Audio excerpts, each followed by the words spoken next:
Hello, good morning guys. Welcome to my channel. दोस्तों, आज की वीडियो में सीजीएल एग्जाम 2023 टीयर 1 के 27 जुलाई के अंदर पूछे गए शिफ्ट नंबर 2 में जितने सारे मैथ्स के सवाल हैं उन सबको हम लोग सॉल्व करने वाले हैं। तो ये हमारा सेट नंबर 38 होगा। ठीक है, चलिए शुरुआत करते हैं, चलते हैं मैथ्स के सवालों की तरफ।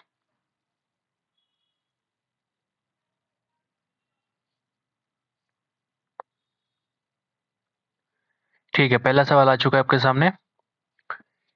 ये सवाल बोलता है कि यदि न्यून कोण त्रिभुज एबीसी में अगर कोई त्रिभुज आपके पास एबीसी दे रखा है तो इसमें कह रहा है कि ए एल बी एम और सी एन तीन इसके शीर्ष लंब है, तो निम्नलिखित में से कौन सा कथन सत्य होगा, आपको चेकआउट करना है।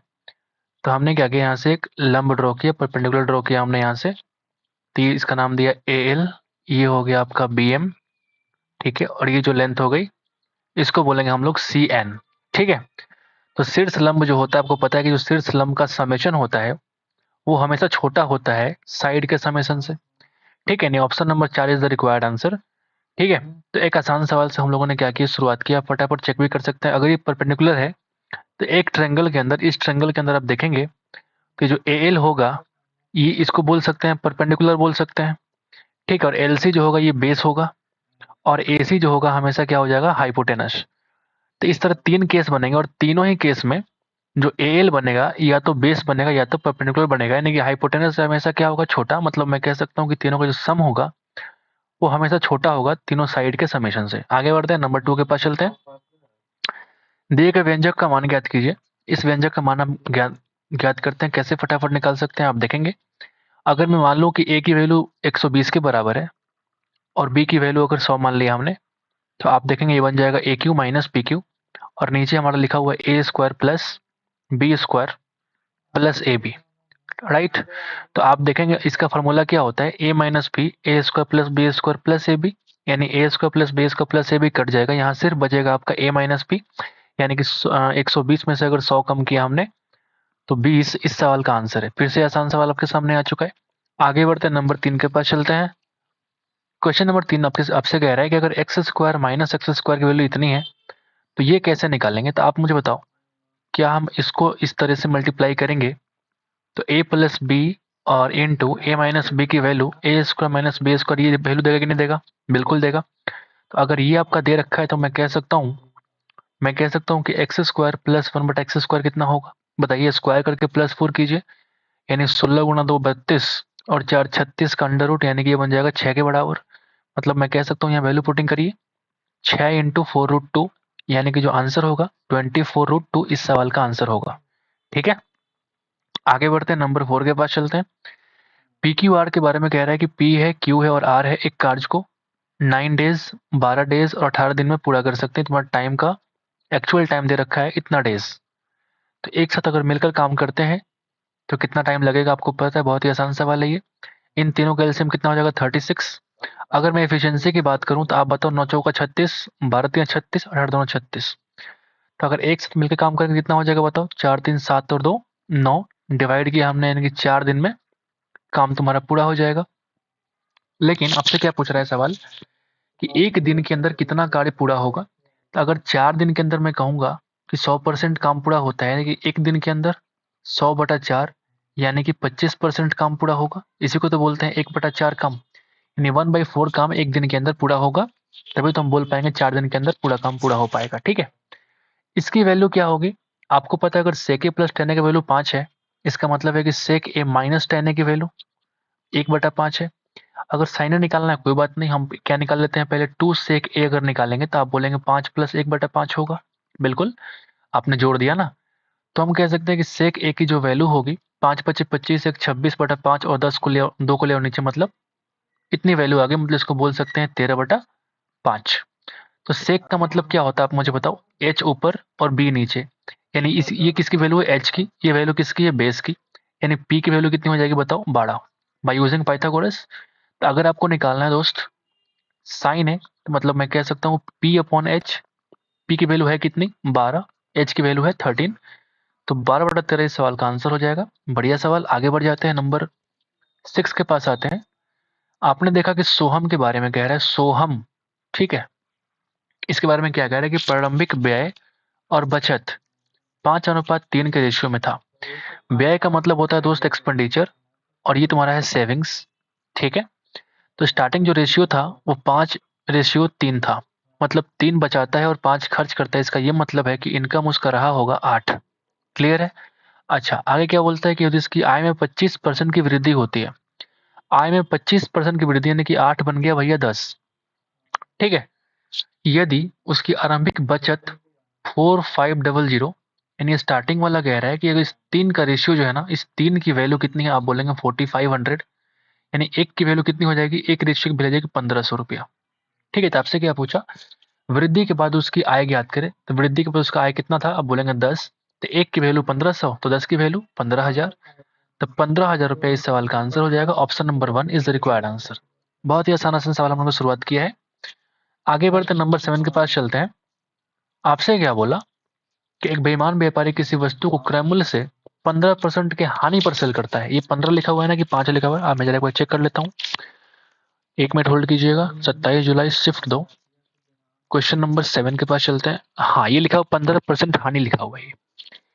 ये लिखा हुआ 15% हानि पर सेल करता है, लेकिन 25 ग्राम के स्थान पर 20 ग्राम वजन का उपयोग करता है। ठीक है, तो उसका लाभ या हानि आपको चेकआउट करना है। तो आप मुझे बताओ, दुनिया के सामने जो बेईमान व्यापारी है ना, दुनिया के सामने कह रहा है कि भाई हम 100 रुपए की वस्तु को 85 में सेल कर रहे हैं, मतलब कि 15% में हम हानि पे सेल कर रहे हैं। लेकिन एक्चुअल में वो कर क्या रहा है कि 25 ग्राम के जगह पे 20 ग्राम का यूज कर रहा है। ठीक है, तो आओ जरा काट पीट कर ले।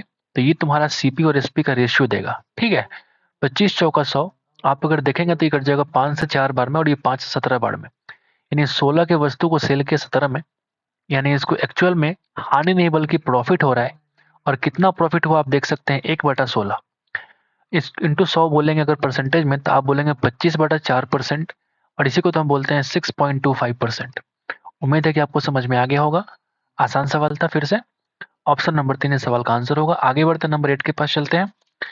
तो आप देखेंगे एल और बी किसी हॉल की बात कर रहे हैं, लंबाई और चौड़ाई दे रखा है आपको। तो फर्श और छत के क्षेत्रफल का योग चारों दीवारों के क्षेत्रफल के योग के बराबर है। तो हॉल की ऊंचाई ज्ञात करें। आप मुझे एक बात बताओ, फर्श में क्या होगा, हाइट नहीं होगी, और छत में क्या होगा, हाइट नहीं होगी। यानी मैं कह सकता हूँ 2 × L × B। ये क्या हो जाएगा, ये जो एरिया है ना, ये फर्श प्लस छत का एरिया है। ठीक है, तो आपने क्या बोला कि ये जो योगफल है, इस एरिया का योगफल बराबर है 2 × H L + B। ये क्या होता है, ये चारों दीवारों के एरिया के बराबर होता है। मतलब मैं कह सकता दोनों अगर आपस में बराबर है, तो 2 से आप 2 काट लीजिए, यानी कि LB is equal to L × L + B। ठीक है, H × L + B। अब यहाँ पे कुछ नहीं करना है, वैल्यू पटक दीजिए। L की वैल्यू है 21 और B की वैल्यू है 14। 21 × 14 आपको H निकालना है। 21 और 14 कितना होता है, तो आप बोलेंगे 35। कितना होता है भाई, 21 + 14 यानी कि 35। आप जरा कट लें तो तुम्हारा सवाल का आंसर मिल जाएगा। तो आप देखेंगे 7 × 2 7 × 5 = 35, यानी कि H की वैल्यू आ चुकी है 21 दूना 42/5, यानी कि 8.4 मीटर। जो भी है, मीटर हो, सीएम हो, whatever, 8.4 metre is the required answer. कोई कंफ्यूजन नहीं होना चाहिए। आपको पता है कि ये किसका एरिया होता है, एरिया ऑफ 4 वॉल्स। इसी को बोलते हैं ना, एरिया ऑफ 4 वॉल्स। आपने इसका फॉर्मूला याद किया होगा, वही हमने इस्तेमाल किया है। और ये L × B क्या हो जाएगा, फर्श, और 2 से गुना किया मतलब फर्श और छत दोनों। आगे बढ़ते हैं, नंबर 9 के पास चलते हैं। आप देखेंगे रमेश, सॉरी राम है पहले और फिर रमेश है। राम और रमेश एक कार्य 12 दिनों में, मतलब राम प्लस रमेश 12 दिन। अच्छा, फिर से अब देखेंगे तो रमेश है और प्लस सोमेश है, मिल करके 15 दिन में। और फिर से सोमेश है और राम है, मिल करके 10 दिन में काम करते हैं। तो यदि राम, रमेश और सोमेश मिलकर कार्य करें तो कितना वक्त लगेगा। इस तरह का सवाल बहुत बार कर चुके हैं हम लोग। इसका एलसीएम कितना हो जाएगा बताइए, 60 के बराबर। अगर मैं एफिशिएंसी की बात करूं तो 12 × 25 = 60, 15 × 4 = 60 और 10 × 6 = 60। अगर मैं तीनों को जोड़ दूं तो 2 बार राम, 2 बार रमेश और 2 बार सुमेश आएगा। यानी मैं कह सकता हूं कि तीनों का अगर अलग निकालें, सुमेश प्लस राम प्लस रमेश, ठीक है, तो उनका एफिशिएंसी क्या हो जाएगा, इन तीनों का सम बाई 2, यानी कि 6 × 4 = 10 और 5 = 15/2, इन तीनों का एफिशिएंसी का सम कितना हो जाएगा? 15/2। आपसे वही तो पूछ रहा है कि तीनों मिलकर काम कितने वक्त में करेंगे, यानी 60/15/2, दो को भेज दो ऊपर, यानी ये तुम्हारा रिक्वायर्ड टाइम है बोल सकता हूँ। तो आओ जरा काट लो, 15 चौका 60, यानी कि 8 days is the required answer. उम्मीद करते हैं कि समझ आ गया होगा। आगे बढ़ते हैं, नंबर 10 के पास चलते हैं। ए बी सी एक काम को 20, 30 और 60 दिन में कर सकते हैं, यानी कि ए लिखा हुआ है, बी लिखा हुआ है, सी 20 दिन, 30 दिन और 60 दिन में पूरा कर सकते हैं। यदि बी, और यह लिखा हुआ बी और सी दोनों हर तीसरे दिन, यदि क्या लिखा हुआ है मैं एक मिनट जरा चेक कर लेता हूँ। क्वेश्चन नंबर 10, हाँ बी लिखा हुआ है, यदि बी और सी दोनों हर तीसरे दिन ए की सहायता करते हैं तो ए इस काम को कितने दिन में पूरा कर लेगा। यानी आपसे ये कह रहा है, अगर मैं पहले एलसीएम निकालूं तो आप बोलेंगे 60 के बराबर होगा, और यही तुम्हारा टोटल वर्क के बराबर होगा। जो एलसीएम होता है वही टोटल वर्क होता है, ठीक है। तो इसकी एफिशिएंसी कितनी हो जाएगी? 20×60, 30×60 और 60×60, ठीक है। इन तीनों की अलग अलग एफिशिएंसी मालूम चल चुकी है। तो आपसे पूछ बोला कि बी और सी दोनों हर तीसरे दिन ए की सहायता करते हैं, मतलब बाकी तीनों दिन ए तो काम करता है, लेकिन तीसरे दिन बी और सी साथ में आते हैं। मतलब ए की 3 दिन की एफिशिएंसी 3×3 यानी कि 9, और तीसरे दिन 2 और एक और, यानी कि ये जो काम हो रहा है ये 3 दिन का काम है। 3 दिन में कितने काम हो रहा है आप मुझे बताओ? 9, 2, 11, 1, 12 काम हो चुका। तो आपसे बोला गया कि 60 अगर काम है तो 12 को 5 से गुणा किया, तो 3 को 5 से गुणा करेंगे, यानी 15 दिन के अंदर तुम्हारा काम पूरा हो जाएगा। 12×5 = 60 काम पूरा हो जाएगा, जो कि रिक्वायरमेंट यहाँ पे आपको दे रखा है नंबर ऊपर। तो ऑप्शन नंबर 4 इस सवाल का आंसर होगा। आगे बढ़ते हैं, नंबर 11 के पास चलते हैं। ये शिफ्ट आसान लगता है, ठीक है। सवाल ये आता है कि पुलिस से 1150 मीटर की दूरी पर कोई चोर एक दुकान से कीमती धातु को लूटता है, ठीक है। पुलिस से इतना दूर लूटता है, चोर कितना स्पीड है इसका चोर का? 11 नंबर लिखा हुआ है 6 किलोमीटर पर आवर। चोर की स्पीड कितनी है? 6 किलोमीटर पर आवर यहाँ पे लिखा हुआ है।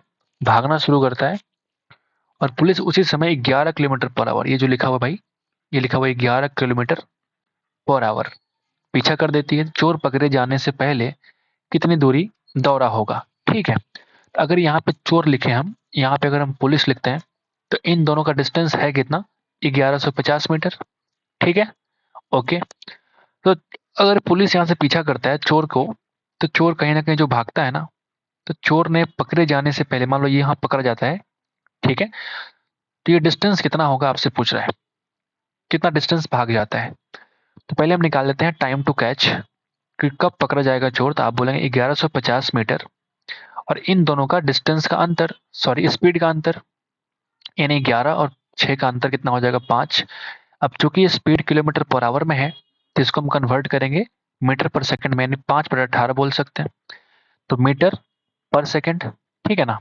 अब यहाँ से मीटर मीटर कट जाएगा, यानी जो आंसर आने वाला है आप देखेंगे 5×5 25, 25 से काटो तो 11×4 = 44 और 2 46 बार में कट जाएगा, ठीक है। टीसी कितना आ गया? 46×18 सेकंड आ गया, ठीक है। लेकिन आपको जो निकालना है वो डिस्टेंस निकालना है, यानी चोर भी इतना सेकंड भागा होगा, चोर भी इतना ही सेकंड भागा होगा, यानी मैं कह सकता हूँ कि डिस्टेंस कवर्ड बाई चोर, यही आंसर होगा। यानी स्पीड है कितना? 6 किलोमीटर पर आवर, यानी 5/18 से मल्टीप्लाई कर दिया तो मीटर पर सेकंड हो गया, इंटू टाइम कितना है? 46×18। आओ जरा सॉल्व कर लेते हैं। 18 से 18 खत्म, यानी गुना करना पड़ेगा 30×46। क्या मैं सही कर रहा हूँ? 4×3 = 12 और 6×3 = 18, यानी कि 138 और एक जीरो और, यानी इतना मीटर चोर भाग चुका होगा। यानी कि मैं कह सकता हूँ कि यहाँ से इसका डिस्टेंस कितना है? 1380 मीटर जब पकड़ा जाता है यहाँ पे, ठीक है। तो ये आपके सवाल का आंसर है। थोड़ा बढ़िया सवाल था ये। आगे बढ़ते हैं, नंबर 12 के पास चलते हैं। कि लैपटॉप को 20% छूट देने के बाद 54,000 में सेल करते हैं, तो लैपटॉप का अंकित प्राइस क्या है, ठीक है। यानी 54,000 का मूल्य जो है वो 80 के बराबर है, आपको निकालना है 100 की वैल्यू। इतने आसान आसान सवाल पूछ रहे हैं आपसे एग्जाम में। ये बन गया 4, ये बन गया 5, 4 से अगर आप काटे इसको तो कितने बार में कटेगा बताओ? 4 एकम 4, 4 तिया 12, 2 5 यानी 5 डबल 0, यानी मैं कह सकता हूँ 13 पच्चे 65 यानी 65,000 और 500 गुणा 5 यानी 2500 और यानी कि 67,500। This is the required mark price of this question. ठीक है, आगे बढ़ते हैं, नंबर 13 के पास चलते हैं। एक 6 अंकीय संख्या है का अंक जो है, एक 6 अंकीय संख्या में अंक क्रमागत प्रकृत संख्याओं के रूप में है, तो यह संख्या सदैव किससे डिविजिबल होगा। ठीक है, आप लगातार कोई भी 6 संख्या ले लो, लगातार जो मन करे। मैंने स्टार्ट किया 7 8 9 10 11 12, 6 अंकीय संख्या में। अच्छा एक मिनट मैंने कुछ गलत लिखा है यहाँ पे, ऐसा नहीं बोल रहा है। एक ऐसा नंबर चूज करना है जो 6 डिजिट का हो, 6 डिजिट का हो और वो लगातार होना चाहिए। अगर मैं स्टार्ट किया है 2 से, 2 3 4 5 6 7, ये 6 डिजिट का नंबर हो गया जो लगातार प्रकृत संख्याओं के रूप में है। तो आपसे पूछता है कि ये किससे डिविजिबल होगा हमेशा। तो आप जरा चेक कर लेते हैं। 5 से तो कटे नहीं का, आप अगर देखेंगे तो 5 अगर अंतिम डिजिट 7 है तो 5 से भी नहीं कट सकता और 2 से भी नहीं कट सकता। अगर अंतिम 2 डिजिट 4 से कट जाता तो मैं बोलता कि 4 से कट जाएगा, लेकिन अंतिम 2 डिजिट 4 से नहीं कट रहा है, मतलब 4 से भी इसका आंसर नहीं होगा। और जब हम 3 से चेक कर लेते हैं तो 3 और 4 7 और 2 9, 9 5 14, 26 और 7 27। 27 क्या है, डिजिट का सम है, यानी अगर डिजिट का सम 3 से कट जाए तो पूरी संख्या भी 3 से कट जाती है, मतलब option number 4 is the required right answer. ठीक है, तो ऐसा नहीं कि सिर्फ ये नंबर लेने से कट रहा है, यानी कोई भी ऐसा नंबर 6 डिजिट का होना चाहिए जिसका स्टार्टिंग आप करेंगे किसी नंबर से, फर्क नहीं पड़ता, लेकिन अगर वो 6 डिजिट का नंबर है तो वो हमेशा 3 से डिविजिबल होगा ही होगा। तो option number 4 is the required answer. आगे बढ़ते हैं, नंबर 14 के पास चलते हैं। वृत्त की सबसे बड़ी जीवा उसी वृत्त के किसी बिंदु पर अंतरित कोण का माप क्या होता है। ठीक है, तो पहली बात कि वृत्त की सबसे बड़ी जीवा होती क्या है, तो किसी वृत्त की सबसे बड़ी जीवा वो होती है जब वो सेंटर से पास करे, और जब सेंटर से पास करता है तो उस जीवा का नाम क्या हो जाता है, डायमीटर, यानी कि व्यास बन जाता है। ठीक है, और ये जीवा अपने सर्कल किसी हिस्से की बात करोगे तो वहां पे हमेशा 90 एंगल का ड्रॉ करता है, यानी कि option number 4 is the required answer. ठीक है, आगे बढ़ते हैं, तो थ्योरी है, ये बोलता है कि 3x², फिर अगला है 4xy का तृतीय अनुपात कितना है, 48। आपसे y का धनात्मक वैल्यू पूछ रहा है, तो कैसे निकालते हैं। इस सेकंड वाले टर्म को हम दोबारा लिखते हैं, यानी कि 4xy को दोबारा लिख देंगे हम। तो बोल सकते हैं 3x² upon 4 into xy is equal to 4xy बटा 48। आओ काट लेते हैं, तो आप देखेंगे x से x इधर कट जाएगा और x से x यहाँ कट रहा है, यानी ये 4 से कट जाएगा 12 बार में, यानी कितना हो जाएगा बता दो। तो ये 4 से भी इधर भी कट रहा है, 4 गुणा 3, यानी y² की वैल्यू कितनी आ गई, 3 गुणा 3 यानी कि 9। तो y की वैल्यू आ जाएगी √9, यानी कि 3 इस सवाल का आंसर है। आसान सवाल फिर से, ये शिफ्ट मुझे लगता है कि इजी है, इजी शिफ्ट है ये, क्योंकि हम लोगों ने 15 सवाल कर लिए, अभी तक कोई भी एक सवाल मुश्किल फील नहीं हुआ है। एक सवाल अच्छे थे थोड़े से पहले वाले। आगे बढ़ते नंबर 16 के पास चलते हैं। किसी राशि पर 4% की वार्षिक दर से आपका रेट कितना बोलता है, 4%, टाइम है आपका 6 साल, एसआई उसी राशि पर 11 वर्षों के उसी राशि पर ब्याज से इतना रुपया कम है। मतलब क्या कह रहा है, रेट दोनों का सेम है, 6 साल और 11 साल, मतलब मैं कह सकता हूँ कि 5 साल का डिफरेंस है, और पांचों साल में आप बोलेंगे 4% का रेट लगेगा, यानी मैं कह सकता हूँ कि 20% की वैल्यू 7500 के बराबर है, कह सकता हूँ। तो आपसे पूछता है राशि क्या है, तो राशि तो हमेशा 100% के बराबर होता है, मतलब 5 से गुना कर दो इसमें, 7 पचे 35 और 5 पचे 25, यानी कि 37,500 रुपया इस सवाल का आंसर है।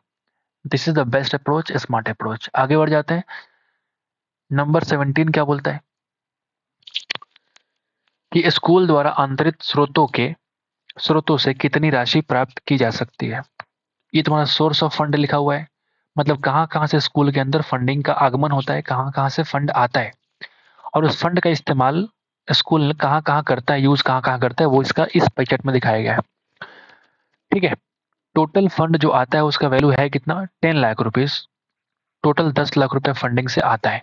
सवाल क्या पूछता है, सवाल क्या पूछता है भाई, कि स्कूल द्वारा आंतरिक स्रोतों से, आंतरिक स्रोत क्या है, आंतरिक स्रोत मुझे लगता है कि ये है इंटरनल सोर्सेस को बोल रहा है, आंतरिक सोर्स से राशि कितना प्राप्त होता है, तो आप बोलेंगे 10 लाख का 15% यानी कि 1.5 लाख रुपए सवाल का आंसर है। कोई लिखने की आवश्यकता है ही नहीं, option number 4 is the required answer. फिर से आसान सवाल, त्रिभुज एबीसी एक दे रखा है। ठीक है, आओ जरा बनाते हैं इधर फिगर। तो ये एक त्रिभुज एबीसी, सॉरी, हाँ, तो ये तुम्हारा एक त्रिभुज बना रहा हूं मैं, A B C, A B C, जिसमें डी एक भुजा है, डी एक भुजा है यहाँ पे, बीसी पर लिखा हुआ है ना, बीसी पर एक बिंदु है, यदि बीसी की वैल्यू 16 सेंटीमीटर है, पूरा 16 है, और बीडी अगर 11 है, तो अगर बीडी तुम्हारा 11 हुआ, पूरा अगर 16 है, इसका मतलब ये 5 होगा। ठीक है, एडीसी के मान बीएसी के बराबर, वेयर इज एडीसी, अच्छा ये तुम्हारा एडीसी है, यहाँ से अगर मैच करूँ मैं इसको, तो ये वाला एंगलवा जो है ना, ये बीएसी के बराबर है, ये वाला बीएसी। बढ़िया सवाल है यार ये। अगर ये वाला मैं मान लूँ एक्स, तो ये पूरा कितना हो जाएगा, एक्स के बराबर। तो एसी की लंबाई निम्नलिखित में से किसके बराबर होगा, आपसे ये वाला लेंथ पूछ रहा है, एसी किसके बराबर होगा। ठीक है, तो आज जरा दिमाग लगाते हैं, आज जरा दिमाग लगाते हैं। ठीक है, अगर मैं ये दो एंगल बराबर दे रखा है, तो मैं कह सकता हूं कि ये वाला एंगल जो है ना, अगर इस एंगल का यूज करूं मैं, तो एक और एंगल आप देखेंगे, ये वाला एंगल दोनों ट्रायंगल में कॉमन है। अच्छा अच्छा, ठीक है ठीक है। तो आप एक चीज देखो, आप देखो triangle A D C, A D C and triangle, एक और ट्रायंगल कौन देखोगे आप, तो वो देख सकते हो, अगर मैं एडी, सॉरी एडीसी, हाँ सही तो है, एडीसी अगर देखोगे एक तरफ एडीसी, तो दूसरे साइड क्या बन जाएगा, बी ए सी। ठीक है, आप जरा देखो इन दोनों ट्रायंगल में क्या है, इन दोनों ट्रायंगल में आप देखोगे कि एंगल ए जो है ना, वो एंगल बी के बराबर है। मैंने कुछ मिस्टेक कर दिया यहाँ पे, ये वाला एंगल जो है एडीसी के अंदर जो एंगल ए बनेगा, ये वाला एंगल एडीसी का एंगल ए है, तो ये एंगल बी के बराबर है। और ये कैसे सिमिलर प्रूफ कर पाएंगे, तो यहाँ पे एक चीज दे रखी है कि angle ADC is equal to angle BAC, पहला क्राइटेरिया। दूसरा कि angle C is equal to angle C, और दोनों ट्रायंगल में आप चेकआउट करेंगे कि दोनों ही ट्रायंगल में ए C is equal to A सी है। दोनों ट्रायंगल में ए C is equal to A सी यानी कि ये कांस्टेंट है, या फिर बोल सकते हैं कॉमन है, यानी ये दोनों ही triangle A D C similar है ट्रायंगल बी ए सी के। और मैं बोल सकता हूँ कि जो क्राइटेरिया है वो एंगल साइड एंगल क्राइटेरिया हमने यूज किया है। तो सिमिलर होने की वजह से मैं कह सकता हूँ कि ए डी बटा B A is equal to D C बटा A C is equal to A C बटा बी सी। आपको जो निकालना है वो है आपका ए सी, आपको जो निकालना है वो है ए सी, यानी कि सिर्फ इतने से आपका काम हो जाएगा। तो आप जरा यूज करें, A C square is equal to B C into D C, बोल सकता हूँ ना, B C into D C, बोलिए ना, यानी A C square is equal to B C की वैल्यू है 16 और डी सी की वैल्यू है 5, यानी ए सी की वैल्यू आ जाएगी, इसका अंडर रूट करेंगे यानी कि 4 बाहर आ जाएगा और 5 अंदर रह जाएगा, यानी ए सी की वैल्यू है 4√5 सेंटीमीटर। तो ये बहुत दिनों बाद, बहुत दिनों बाद नहीं, बहुत क्वेश्चन के बाद एक बढ़िया सवाल आपके सामने दे रखा है। ठीक है, आप इसको रिवाइज कर सकते हैं दोबारा, ये बढ़िया सवाल है, एडवांस मैथ ज्योमेट्री का बढ़िया सवाल। नंबर 19 के पास चलते हैं। फ्लिपकार्ट, क्या लिखा हुआ है, हाँ, फ्लिपकार्ट 19 और 20 में शामिल होने वाली डिलीवरी भागीदारों की संख्या का 19 और 20 किधर है, ये 19 है और ये तुम्हारा 20 है। फ्लिपकार्ट ये वाला हिस्सा है, यानी इन दोनों का सम करो, 6 5 11 और एक 12, यानी कि 12। भागीदारी की संख्या का टोमेटो, टोमेटो 19 20 में जुड़ने वाले संख्या से अनुपात ज्ञात कीजिए। इन्हीं दोनों साल की बात कर रहा है, यानी कि जोरो जरा 3 2 5 और 1 6। तो आप अगर रेशियो निकालेंगे 2:1 इज द रिक्वायर्ड आंसर। पता नहीं सवाल पूछती क्यों इतना आसान आसान। आगे बढ़ते नंबर 20 के पास चलते हैं। हाँ, ये सवाल देख के थोड़ा ठीक लगता है। आप देखें यहाँ पे 3x की वैल्यू है sec के बराबर और 3/x की वैल्यू है tan a के बराबर। तो आपसे ये पूछ रहा है। तो मेरे पास सिर्फ एक ही sec और tan को देख करके सिर्फ एक ही फॉर्मूला आपको याद आता है। देखते हैं उसका यूज करने पे मेरा काम हो पाता है कि नहीं। वो फॉर्मूला का नाम है sec square a minus tan square a is equal to 1। यहाँ पे आंसर भी 1 दे रखा है, तो उम्मीद है कि काम हो पाएगा मेरा। तो देखते हैं sec a की वैल्यू हो जाएगी 3x, इसका आप स्क्वायर कर लो, माइनस ये बन जाएगा 3/x का whole square is equal to 1। तो अगर मैं 3 का स्क्वायर कॉमन निकालूंगा तो यहाँ बन जाएगा 9 बाहर, यानी X square minus 1/x square is equal to 1। अरे भाई साहब, ये तो वही है जो यहाँ पे लिखा हुआ है, जो आपसे पूछ रहा है। बिल्कुल ये उसी फॉर्मेट में आ गया। आप देख सकते हैं इसका आंसर क्या होगा, 1। ठीक है, आसान सवाल है, ट्रिकी है बट आसान है। नंबर 21 के पास चलते हैं। आपको दे रखा है कि a plus B plus C की वैल्यू, इसकी वैल्यू तो इसकी वैल्यू क्या हो पाएगी। ठीक है, तो ये फॉर्मूला हम बहुत बार लिख चुके हैं। A cube plus b cube plus c cube minus 3abc is equal to a plus B plus c into a square plus B square plus C square minus a b minus b c minus c a. तो आपको जो है ना इसकी value निकालनी है, और ये दे रखा है और ये पूरा आपको दे रखा है। तो ये निकालना पड़ेगा पहले। अगर ये मालूम चल जाए तो मेरा काम पूरा हो जाए। वो कैसे निकाल पाएंगे, उसको अप्लाई करेंगे इस फॉर्मूले से। a plus B plus c का square is equal to a square plus B square plus C square plus 2 times a B plus B C plus c. बोल सकते हैं ना। ठीक है, ये वैल्यू है 14 का स्क्वायर 196। ये तो मुझे मालूम नहीं। A square plus B square plus C square, अच्छा, मालूम तो ये भी नहीं है। अच्छा, तो हम एक काम कर सकते हैं, भाई, कि इसके बदले हम क्या लिख सकते हैं। इसके बदले हम क्या लिख सकते हैं बताओ। तो वो हम लिख सकते हैं 196 minus a square plus B square plus C square, ये चला जाएगा उस साइड, बाई 2। ये हम बोलेंगे a B plus B C plus C a के बराबर है। ठीक है, ये हम बोल सकते हैं। ठीक है, तो आओ जरा वैल्यू पटकते हैं। ये बन जाएगा 98 is equal to A plus B plus C की वैल्यू है 14। ठीक है, ये A square plus B square plus C square, इसको हम थोड़े वक्त के लिए ना कुछ अलग नाम देते हैं। हम लेट कर लेते हैं कि A square plus B square plus C square की वैल्यू ये एक्स है, मान लिया हमने। यानी इसको हम लिखते हैं एक्स स्क्वायर, माइनस कॉमन लिया हमने तो A B plus B C plus C हो गया। और इसका मान कितना के बराबर आ गया है, तो आप बोलेंगे 196 minus x square by 2। Clear है ना, बोलिए।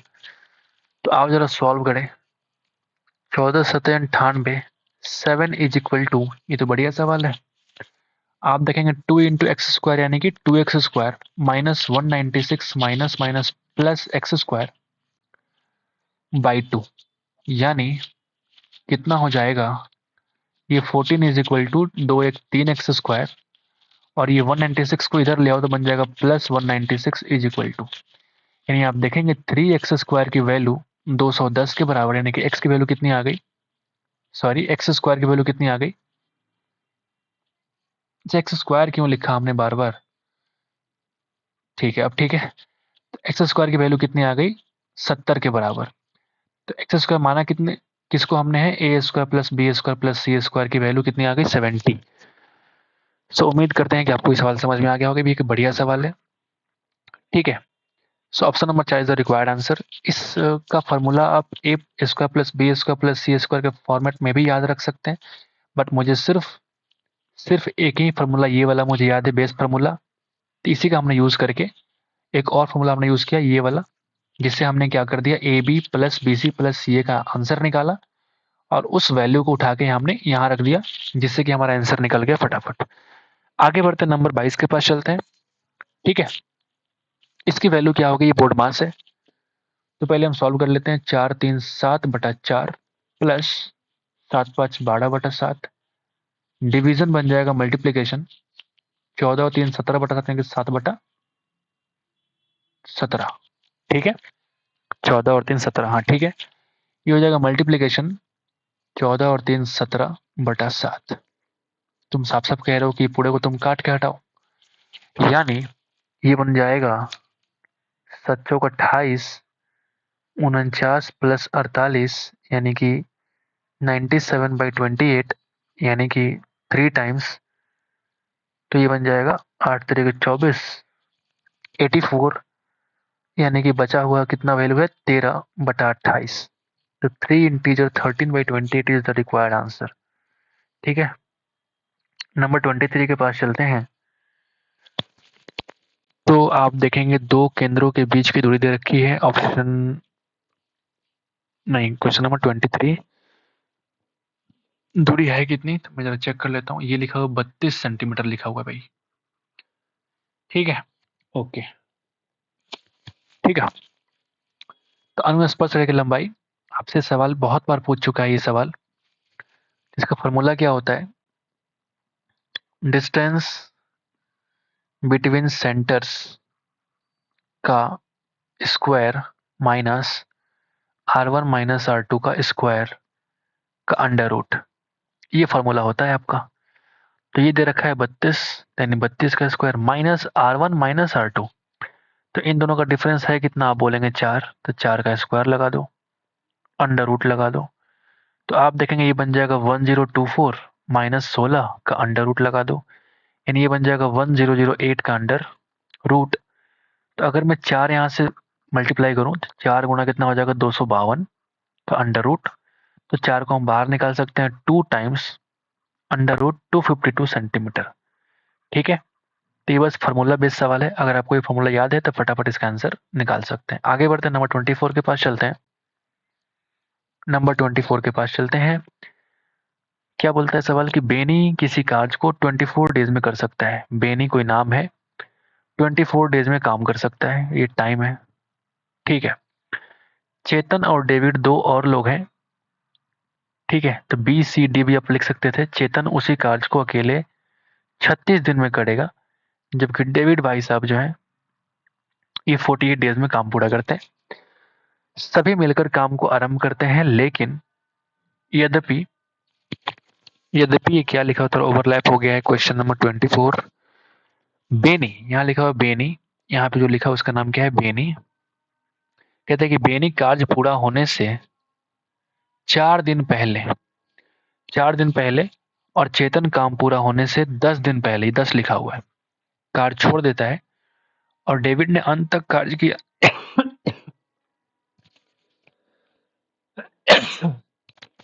सॉरी, ठीक है, डेविड ने अंत तक कार्य करता है और कार्य को पूरा करता है। तो उन दिनों की संख्या ज्ञात कीजिए जब कार्य पूरा होता है। तो इस तरह के सवाल में क्या करता हूँ, पहले एलसीएम निकालते हैं फर्स्ट टाइम। एलसीएम कितना आ जाएगा, 144, राइट। इन तीनों की एफिशिएंसी कितनी हो जाएगी, 6, 4 और 3। ठीक है, अगर 4 दिन पहले काम छोड़ दिया, तो अगर हमको टाइम टू कंप्लीट निकालना है, कितना टाइम लगता है काम खत्म होने में, तो हम कैसे करते हैं, जो काम है वो तो होगा ही, प्लस जो जितना दिन पहले काम छोड़ के भागता है ना, उसके काम को हम लोग और ऐड कर देते हैं। यानी बेनी भागता है 4 दिन पहले, यानी कि 4 6 24, प्लस चेतन भागता है 10 दिन पहले, यानी कि 10 चौका 40। और और इन तीनों की एफिशिएंसी से आप डिवाइड कर दो, यानी कि 13 से डिवाइड कर दो।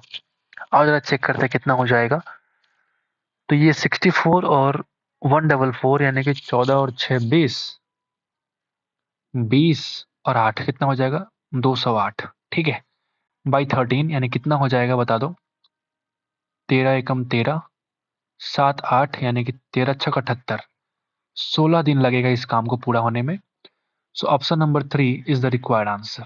ठीक है, आगे बढ़ते हैं, नंबर 25 के पास चलते हैं। आखिरी सवाल इस सेशन का, आखिरी सवाल देखते हैं कि एक व्यक्ति निश्चित चाल से एक निश्चित दूरी तय करता है।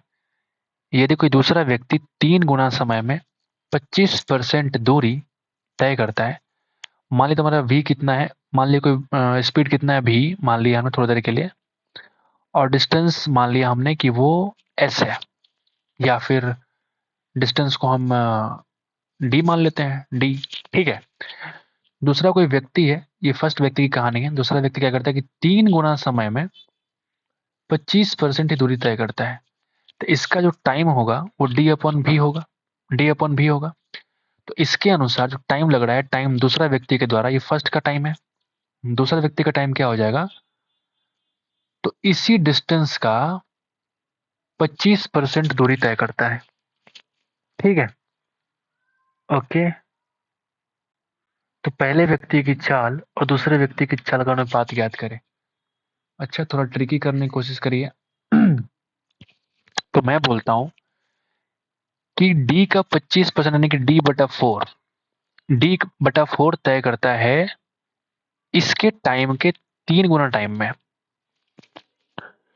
दूसरा व्यक्ति 3 गुना समय के अंदर 25% दूरी तय करता है, यानी आप कह सकते हैं कि d/4 टाइम करने में इसका 3 गुना टाइम लगता है। यानी अगर d कंप्लीट कराई जाए, d डिस्टेंस, तो 4×3 = 12 × t टाइम लगेगा। यानी मैं कह सकता हूं कि अगर ये टाइम t लगाता है तो ये 12t लगाता है। यानी दोनों ही केस में अगर हम डिस्टेंस को हमने कांस्टेंट कर दिया, आप देखो जरा, डिस्टेंस कांस्टेंट हो गया, तो d = आप बोलेंगे s × t। तो अगर ये वाला कांस्टेंट हो गया तो s1t1 = s2t2 बोल सकते हैं। यानी आप देखेंगे s1/s2 = t2/t1, बोलिए। या फिर उसका अपोजिट अगर हम लिखें तो आप बोलेंगे t1/t2। क्या बोल रहा है, चाल पूछ रहा है ना, तो कोई दिक्कत नहीं, चाल निकल गया आपका फटाफट। आपको निकालना है चाल, यानी कि s1/s2 = t2 है कितना, तो आप बोलेंगे 12t, और फर्स्ट वाला सिर्फ t, यानी कि करके कितना आ जाएगा, 12:1 इस सवाल का आंसर है। 12:1 is the required speed ratio. ये क्या है भाई, ये स्पीड का रेशियो है आपका। ठीक है, उम्मीद करते हैं कि आपको समझ में आ गया होगा। So this is the end of session of today's maths previous year solution.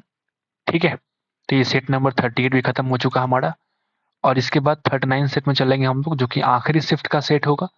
ठीक है, तो उम्मीद करते हैं कि आपको अच्छा लगा होगा, तो लाइक कर देना एक बार। Thank you so much.